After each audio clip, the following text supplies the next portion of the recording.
네, 그러면 빅분기 실기 제2 유형 강의를 시작하겠습니다. 제가 제목을 이제 모델링 및 평가라고 붙였고요. 뒤에서 상세하게 설명드리겠습니다. 제 필기 강의를 들으셨으면 해당 요 데이터 분석 순서에 대해서는 다시 이제 보시게 될 텐데 굉장히 중요한 내용이기 때문에 다시 가지고 왔고 실제로 이대로 실기 시험에서는 분석을 진행을 할 겁니다. 저희가 이제 이 유형 같은 경우는 지도학습, 즉 여기 y 값이 있는 슈퍼바이즈드 러닝에 대해서만 진행을 할 거고 크게 회귀 분석과 분류 분석으로 나뉩니다. 회귀와 분류를 나누는 기준은 y 값, 즉 종속 변수가 연속형 변수이냐, 그러면 이제 회귀 분석을 진행을 하고 어떤 이제 이산형 변수, 즉 범주형 변수이면 분류 분석으로 진행을 합니다. 뭐 두 개로 분류를 하면 이진 분류, 뭐 두 개 이상, 뭐 세 개 이상으로 되면 다중 분류라고 저희가 표현을 하기도 하는데, 그래서 회귀를 리그레션, 분류를 클래시피케이션이라고 이제 말을 하죠.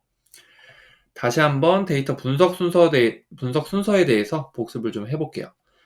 저희가 원 데이터라고 해서 원래에 있던 로 데이터가 있으면 이 로 데이터에 대해서 데이터 탐색을 합니다.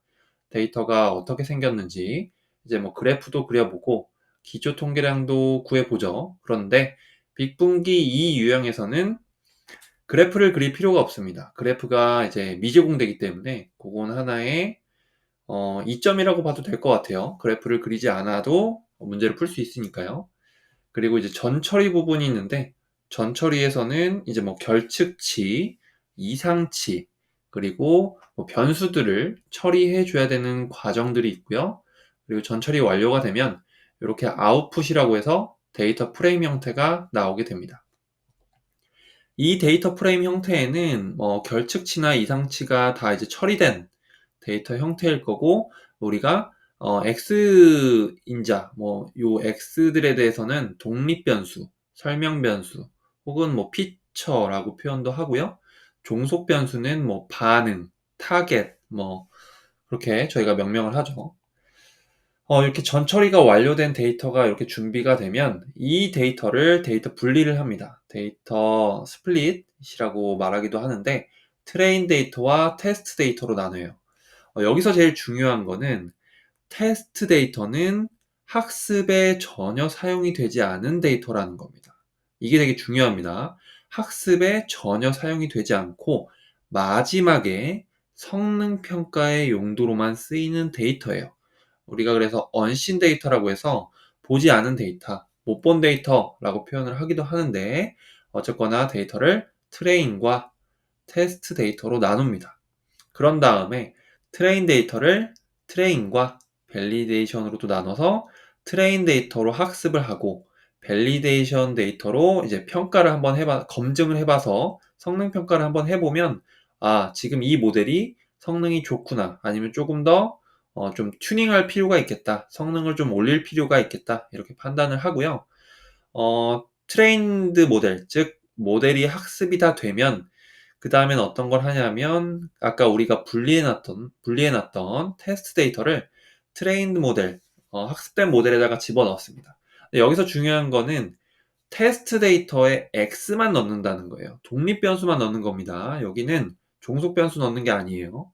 테스트 데이터에 X를 넣으면 Y값 예측이 나올 텐데 이 예측된 Y값을 어떤 거랑 비교하냐? 실제 Y값이랑 비교를 하게 됩니다. 이 실제 Y값은 뭐냐면 테스트 데이터에 있던 Y값이에요. 예측 Y값은 뭐냐면 학습된, 즉 모델의 테스트 데이터를 넣었을 때 모델이 예측해 준 값입니다. 그러면 실제와 예측 값의 차이가 적으면 우리가 모델의 성능이 좋다라고 할 수가 있겠죠.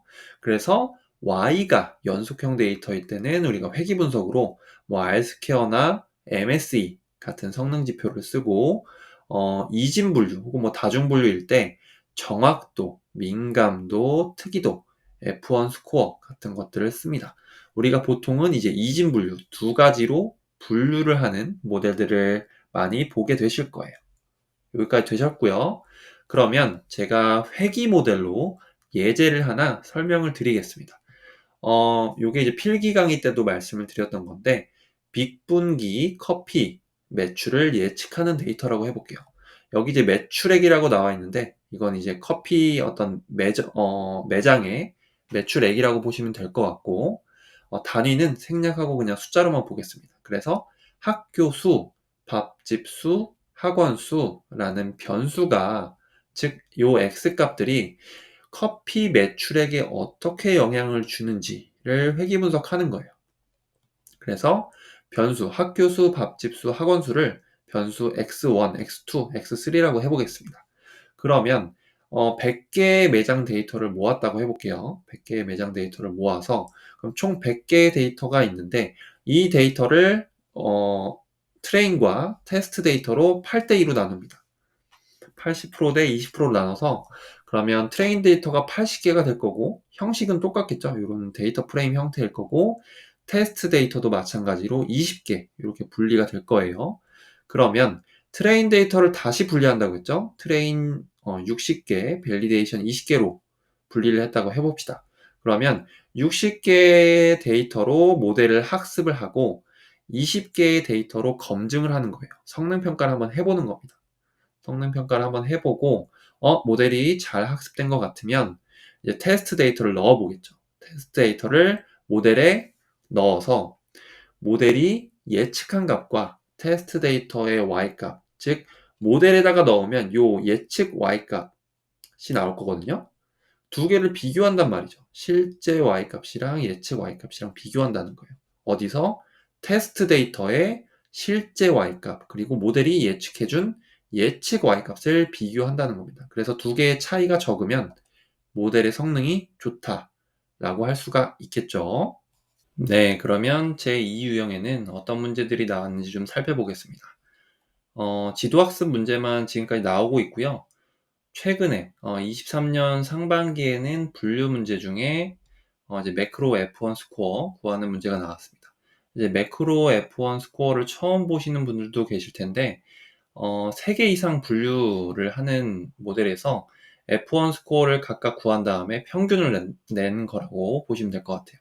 그리고 회귀 문제에서 RMSE 값을 성능 지표로 하는 모델, 그리고 뭐 분류, 여기 밑에 보시면은 뭐 매크로 F1 스코어, 어큐러시, AUC 구하는 문제들이 나왔고요. 이 지표들은 수동으로 구하는 건 아니고 코드로 이제 해당 함수를 치면 성능을 구해주기 때문에 그 부분은 뒤에서 상세하게 설명드리도록 하겠습니다.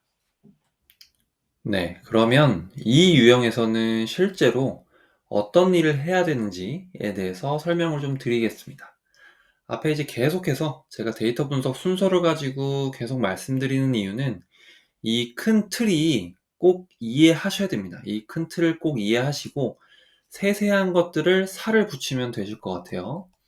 원 데이터가 들어오면 우리가 데이터 탐색을 한다고 했고, 전 처리, 즉 결측치, 이상치, 변수들을 처리해 준 다음에 이런 형태의 아웃풋, 전 처리가 완료된 데이터 프레임 형태를 가지고 데이터 분리를 했었죠. 트레인과 테스트를 8대2 혹은 7대3으로 분리를 하죠. 그리고 트레인 데이터를 다시 트레인과 밸리데이션으로 나누고 트레인으로 학습한 다음에 밸리데이션 셋으로 검증을 합니다. 뭐 1차 성능 평가라고 보셔도 될 것 같아요. 그런 다음에 모델이 학습이 완료가 되면 거기에 테스트 데이터를 넣어서 y값을 예측을 합니다. 여기 이제 제가 이렇게 표기를 해놨는데, 우리가 제출할 건 뭐냐면 테스트 데이터를 모델에 넣고 y값, 즉 예측된 y값을 제출하는 거예요. 제출하는 형식은 문제에 주어집니다. 여기까지. 그래서 테스트 데이터를 제출을 한 거에 대한 성능 평가는 저희가 하는 게 아닙니다. 주최 측에서 하는 거예요.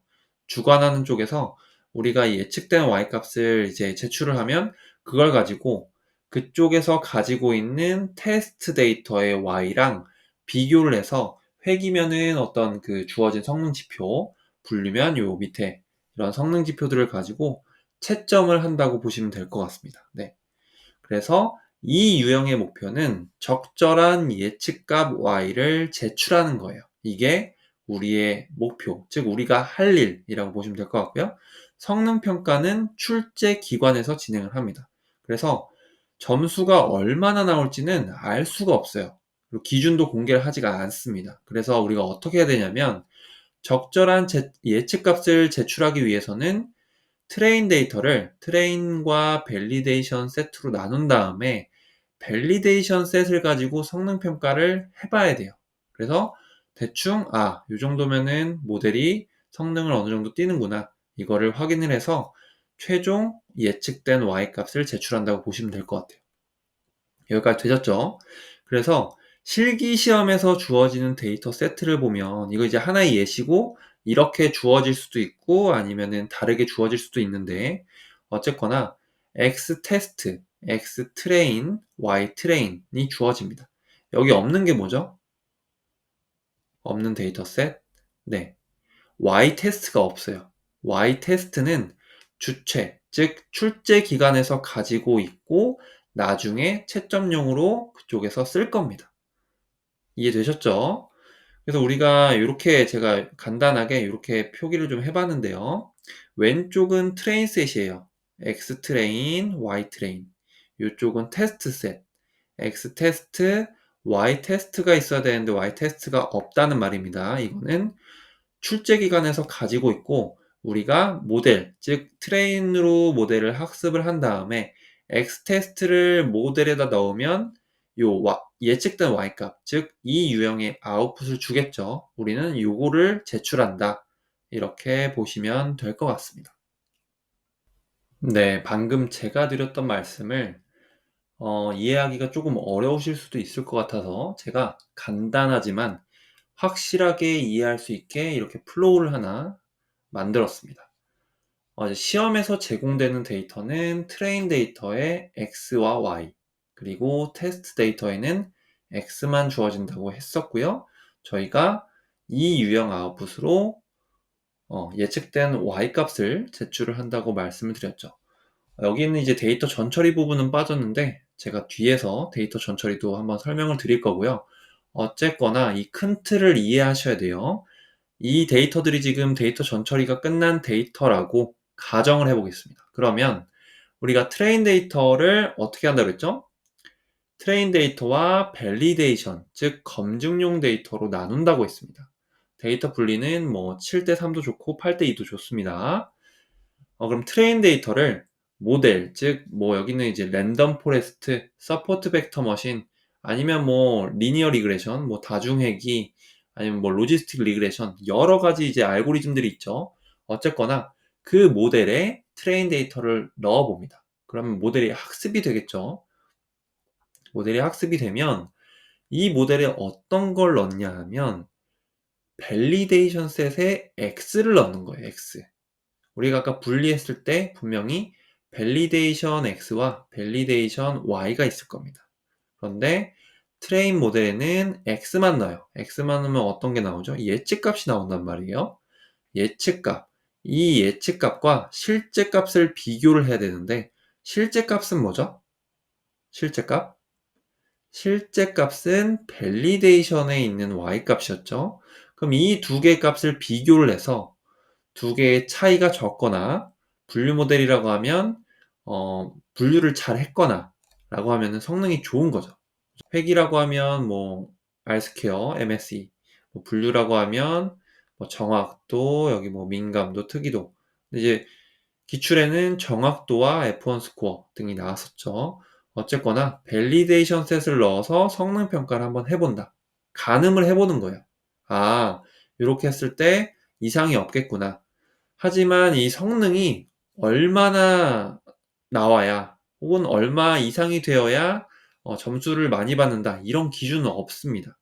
정확히 표현하면 성능이 없다기보다 문제를 출제하는 쪽에서만 기준을 가지고 있습니다. 저희가 알 수는 없다는 말이죠. 어쨌거나 모델을 만든 다음에 밸리데이션 셋을 넣어서 성능이 나오는지를 확인을 해야 돼요. 이렇게 확인을 한 다음에 모델이 이제 학습이 됐기 때문에 그 학습된 모델에 최종적으로 우리가 시험에서 제공받았던 테스트 데이터 X를 넣습니다. x를 넣으면 y값, 예측 y값이 나오겠죠? 요 부분을 시험에서 제출하라는 형식으로 바꿔서 제출하면 이 유형이 끝나게 됩니다. 네. 이 부분에 대해서 전체적으로 한번 이해해 보시면 좋을 것 같습니다. 네, 이어서 설명드리겠습니다. 분류 분석을 할 때 주의사항이 하나 있는데요.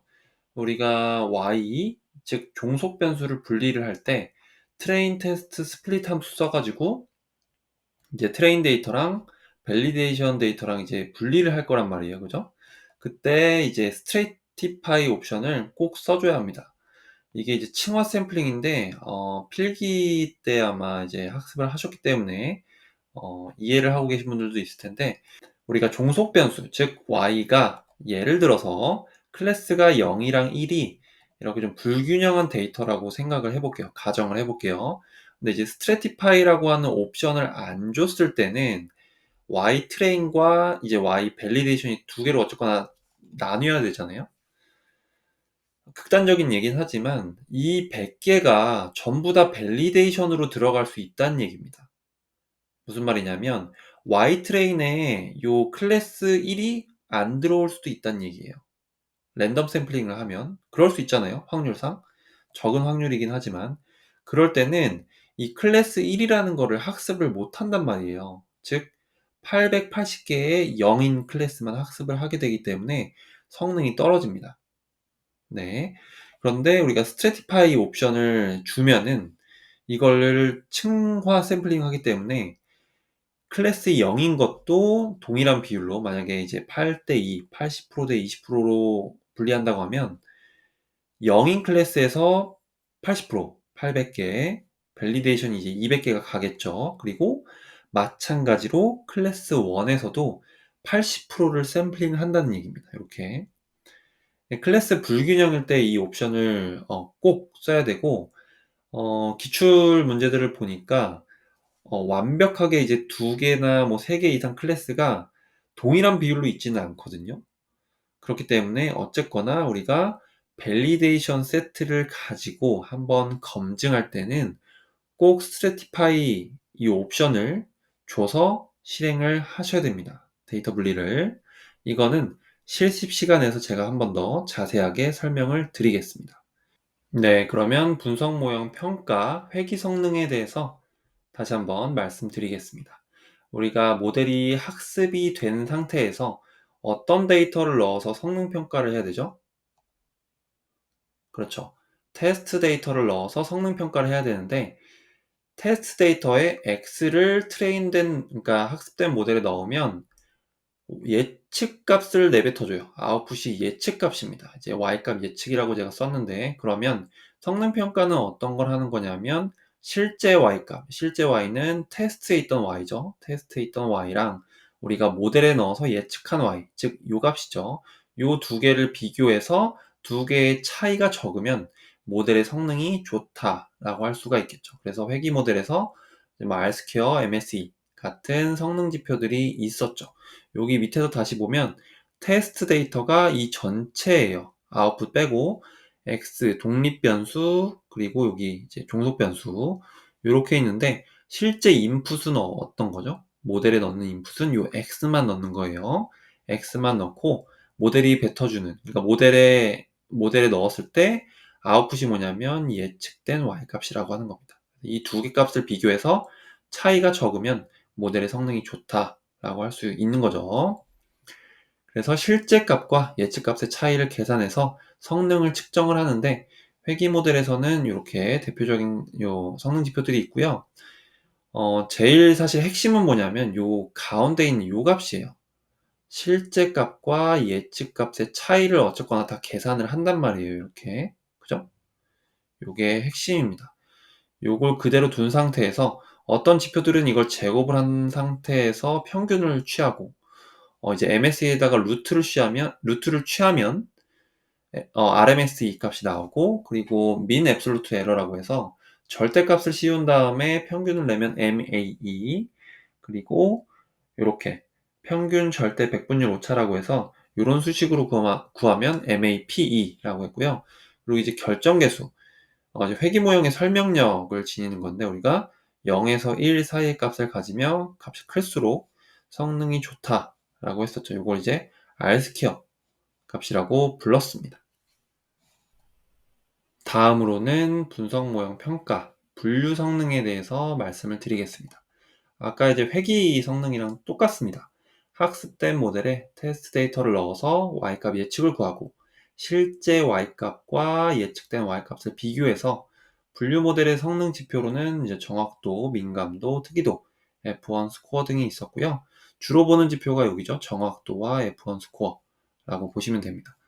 그래서 테스트 데이터에 인풋, x 값을 넣고 아웃풋, 예측된 y 값이 나오면 이렇게 비교를 하는데 이제 이진 분류인 경우에 두 가지로 분류를 할 경우, 즉 두 가지 범주를 가진 y 값이라고 가정을 해보면 나올 수 있는 경우의 수가 네 가지예요. 이걸 이제 혼동행렬, 밑에 이제 테이블로 그리면 이걸 혼동행렬이라고 하는데 예를 들어서 예측된 값이 여기 있고 나올 수 있는 경우의 수가 두 가지죠. 0, 1. 실제 값도 0, 1. 그럼 케이스가 네 가지 케이스가 나옵니다. 이 값들을 가지고 계산을 한 값들이 정확도, 민감도, 특이도, F1 스코어라는 거예요. 분류 성능을 좀 더 자세히 살펴보면은 요거는 이제 필기 때 제가 강의했던 그 자료를 그대로 가지고 온 건데요. 실제로 이거를 계산하는 거는 하지 않습니다. 왜냐하면 코드가 다 함수들이 계산을 해주기 때문에. 그런데 어쨌거나 요 지표들을 한번 이해하고 넘어가는 차원에서 제가 한번 다시 가지고 와봤고요. 우리가 이제 혼동행렬이 말 그대로 이제 조금 이해하기가 어려울 수 있어요.